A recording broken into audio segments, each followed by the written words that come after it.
ನೋಡ್ರಿ, ಈಗಾಗಲೇ ಯತ್ನ ಹೇಳಿದ ಪ್ರಕಾರ ರಾಜ್ಯ ಸರ್ಕಾರ ದಿವಾಳಾಗಿದೆ. ರಾಜ್ಯ ಸರ್ಕಾರ ದುಡ್ಡಿಲ್ಲ, ರಾಜ್ಯ ಸರ್ಕಾರ ನೈತಿಕತೆ ಇಲ್ಲ, ಎಲ್ಲ ಭ್ರಷ್ಟಾಚಾರ ಹಗರದಲ್ಲಿ ಸಿಲುಕಿದೆ. ಆದರೆ ಸಿದ್ದರಾಮಯ್ಯ ಅವರು ಹಿಂದಿನ ಸಿದ್ದರಾಮಯ್ಯ ಆಗಿ ರಾಜೀನಾಮೆ ಕೊಟ್ಟು ಹೊಸ ಚುನಾವಣೆಗೂ ಒಳ್ಳೆಯದು. ಯಾಕಂದ್ರೆ ಅವ್ರಿಗೆ ಕಂಟ್ರೋಲ್ ತಪ್ಪಿದೆ. ಅವ್ರು ಒಳ್ಳೆ ಮುಖ್ಯಮಂತ್ರಿ ಇದ್ರು, ಅವ್ರಿಗೆ ಕಂಟ್ರೋಲ್ ತಪ್ಪಿದೆ. ಇನ್ನು ಸುಧಾರಿಸಕ್ಕೆ ಮಾಡಕ್ಕೆ ಆಗೋದಿಲ್ಲ. ಅದನ್ನ ಡಿಸಾಲ್ವ್ ಮಾಡಿ ಎಲೆಕ್ಷನ್ ಹೋಗುದು ಒಳ್ಳೇದು. ರಾಜ್ಯ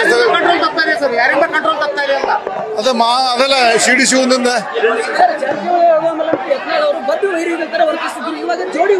ಯಾರು ಇಲ್ಲ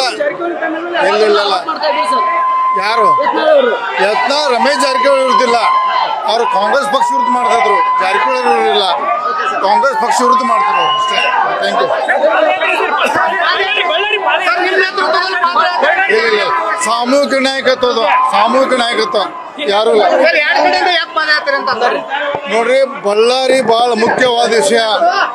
ಮೂಢ ಹಗರಣ ವ್ಯಕ್ತಿಗತವಾಗಿ ಒಂದು ಸಮುದಾಯದ ಪರವಾಗಿ ಸಮುದಾಯದ ಹಣವನ್ನು 100% ದುರುಪಯೋಗ ಆಗಿದೆ. SC ST ಹಣ ಗ್ಯಾರಂಟಿ ಸ್ಕೀಮ್ ಬಳಸ್ಯಾರ. ಇದು ದೊಡ್ಡದು ಬಿಟ್ಟು ಮೂಡಾದ್ ಮಾಡಲಿ, ಅಭ್ಯಂತರ ಇಲ್ಲ. ಮೂಡಾಕದ ಮುಖ್ಯವಾದ SC ST ಹಣದ ಬಗ್ಗೆ ನಾವು ಹೋರಾಟ ಮಾಡಬೇಕಂತ ನಮ್ಮ ಮನವಿ ಇದೆ. ಅದು ನೋಡೋಣ. ನಾವು ಯಾವುದು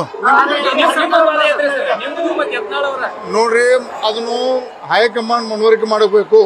ಅಪ್ಪ ಮಕ್ಕಳ ಬ್ಲ್ಯಾಕ್ ಮೇಲ್ ಹೊರಗೆ ಬರ್ಬೇಕಾದ್ರೆ ಒಂದು ಹೈಕಮಾಂಡ್ ಮನವಿ ಮಾಡ್ಕೋದು. ಅಪ್ಪ ಮಕ್ಕಳನ್ನ ಕಪಿ ಮುಷ್ಟಿಯಿಂದ ಬ್ಲ್ಯಾಕ್ ಮೇಲ್ ಪಕ್ಷ ಹೊರಬೇಕಾದ್ರೆ ಒಂದು ಐತಿಹಾಸಿಕ ನಿರ್ಣಯ ತಗೋಬೇಕಂತ ಮನವಿ